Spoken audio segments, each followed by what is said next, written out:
Baik, sambutan berikutnya akan disampaikan oleh Kepala Desa kita, Kepala Desa Siru, kepada Ustadz Sumardi. Waktu dan tempat disilakan.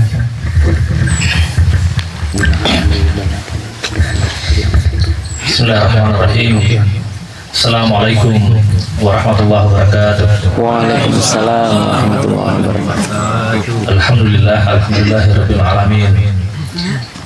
Nasta'inu wa nastaghfiruh wa na'udzu billahi min shururi anfusina wa min sayyiati a'malina.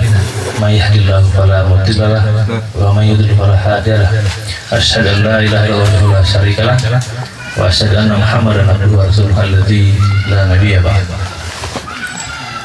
Yang kami hormati Ustadz Rizky dari Mitra Dai Indonesia yang sudah datang, ini yang kedua saja ke pesantren ini. Mudah-mudahan beliau diberikan kesehatan, keberkahan, sehingga ini bukan pertemuan yang terakhir, tapi akan ada pertemuan-pertemuan selanjutnya bersama Ustadz Rizky. Yang kami hormati Pak Mas Nudin, perwakilan dari Kecamatan Lembor. Jadi kalian nggak boleh sih dulu mau dimainan. Inam, ini kan di balik mana? Terus orang-orang. Macam menindak. Hanya gue buat yang ikut calang itu. Yang saya hormati pimpinan pesantren Ustadz Fadil Laut, yang saya hormati Pak Sekdes, Kela Ibrahim, Bapak Imam Masjid, Tua Mukang, singkatnya Bapak Ibu sekalian yang saya hormati. Alhamdulillah kita bersyukur kepada Allah Tuhan Yang Maha Esa, karena pada siang hari ini, pagi menjelang siang hari ini, kita bisa berkumpul di tempat ini yang mestinya kemarin kita tokong di rumah, tapi dengan ada kegiatan di sini, kita bisa meluangkan waktu di tempat ini untuk melakukan kegiatan bersama Mitra Dai Indonesia yang bermitra dengan Badan Amil Zakat Nasional. Nah, Bapak Ibu saya hormati, pertama tentu kami mengucapkan terima kasih kepada Rizky yang telah memilih pesantren ini sebagai tempat kegiatan, ya, karena masih banyak tempat-tempat lain yang mestinya dilakukan kegiatan yang sama, tapi Ustadz Rizky memilih tempat ini di pesantren ini untuk menjadi tempat kegiatan. Tentu ini tidak terlepas dari Ustadz Fadli. Jadi ini teman kuliah saja, sangkatan Ustadz Fadli. Dan saya pernah ke kampusnya tahun 2018, 2019.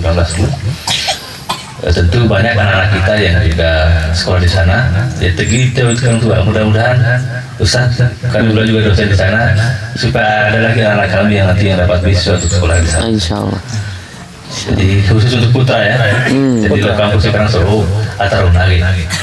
Saya kira kita tahu di sini ada beberapa anak kita yang memang sekolahnya di sana dan urus sendiri. Jadi tegiri jadi Pak Umar lain lagi. Urbi Paman. Yang gitu ya. Yang gue orang pikir lainnya kan sampai tahu Jakarta. Orang Magelang itu di Corona untuk sekolah di sana dan mendapat beasiswa. Saya kira ini mesti yang kita syukurin. Kemudian yang berikutnya,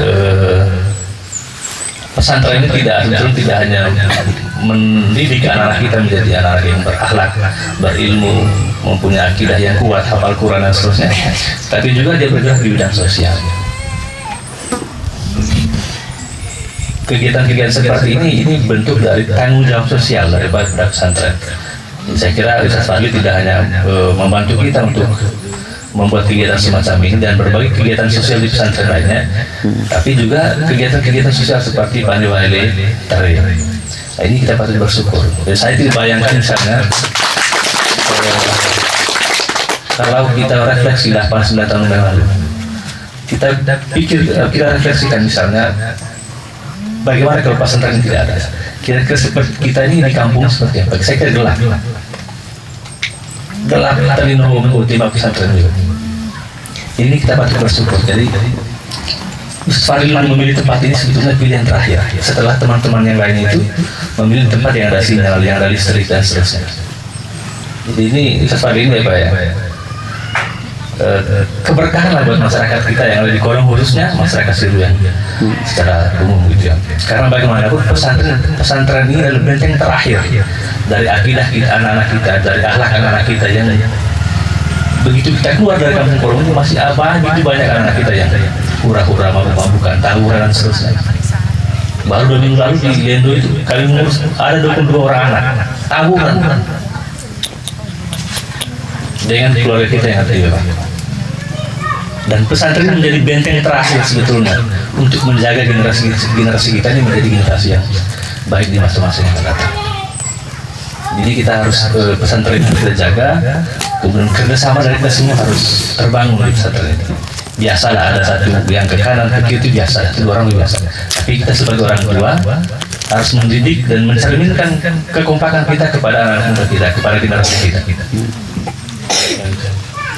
Sampai ke polsek itu urusan anak muda kita. 22 orang, bayangkan penuh itu tahanan kalau itu. Kalau hanya berkelahi saja mungkin, ini bisa merusak panturan sosial karena seterusnya ini kan apa namanya anak muda yang mungkin belum tersentuh dengan baik ya soal pendidikan, khususnya pendidikan agama. Tapi dengan adanya pesantren ini benteng terakhir bagi saya, benteng terakhir untuk menjaga akidah, menjaga akhlak, menjaga perilaku anak kita yang ada di desa Siru secara keseluruhan, khususnya masyarakat yang ada di Kampung Kolong. Saya kira demikian yang bisa saya sampaikan. Mudah-mudahan ini memberikan kita semacam inspirasi bahwa memang kita ini gelap sebetulnya kalau tidak pesantren. Ini dia tahun Bu Ume tiap pesantren saya yakin tidak, ya kan? Tapi dengan adanya pesantren ini kita bisa orang datang ke sini gitu kan, lagi kalian duit langsung ke Kolong, ya kan? Dari Jakarta, dari Baju juga lagi kalian duit langsung ke Kolong. Padahal secara pembangunan maksud ibu kota desanya di Lendo gitu kan, tapi lewat kita Mece itu kenapa? Karena ada pesantren di sini. Dia melahirkan sumber pesantren sih, saya kira. Demikian pun dengan ustadz-ustadz yang lain yang datang dari Jakarta, bahkan dari luar negeri, Singapura itu kan. Pernah dari Malaysia saja, dari Malaysia, dari Mesir datang ke sini. Lagi melakukan Bajwa, lagi Tulen itu mereka datang ke Kolong. Kenapa? Karena sih ada pesantren. Dan di pesantren ini tempat dihidupkan Al-Quran. Saya terus ingat pembacaan Ustaz Al-Quran bahwa di Mekah dulu itu tandus, tidak ada apa-apanya, tidak ada air, gersam. Tapi dengan situ ada Al-Quran, maka orang akan berbondong-bondong datang ke sana dari penjuru dunia. Kenapa? Karena di Mekah itu ada Al-Quran. Pun halnya dengan kita yang mungkin levelnya lebih kecil, di sini ada pesantren tempat dihidupkan Al-Quran, maka orang akan datang dari berbagai tempat. Saya bayangkan misalnya 10 tahun ke depan, kalau jalan sudah bagus, orang akan datang banyak di tempat itu. Hanya karena saya sadar sendiri bahwa kita masih kendala di soal jalan. Tapi mudah-mudahan kita terus ikhtiar bahwa pembangunan ini bisa berjalan yang baik, minimal sampai di pesantren lah, sehingga akses orang keluar masuk ke pesantren itu tidak kenal waktu. Tengok boleh balik sini tidak, tapi juga ketika luar. Karena banyak orang-orang di luar sana itu mereka sampaikan Pak Kades, mau minta sekolah anak pondokan, tapi ini baru sekolah lah kuai. Nah, ya kan? Tapi kan anak kita ini pejuang tangguh gitu kan. Anak tidak sini kan pejuang tangguh. Dan saya bisa merasakan bahwa nama kita Kampung Kolong ketika kita keluar orang pasti sebut-sebut gitu kan. Meskipun KM itu tapi orang akan terus. Saya kira demikian bisa saya sampaikan. Terima kasih lagi Ustaz Rizky yang sudah hadir. Titipan anak kami yang ada di kampusnya. Mudah-mudahan tahun depan adalah Ustaz ya. Siap. 2, 3, 4 orang gitu untuk bisa sekolah di sana dan mendapat beasiswa itu. Saya kira demikian. Kami hari bila itu bertanya. Assalamualaikum warahmatullahi wabarakatuh. Waalaikumsalam warahmatullahi wabarakatuh.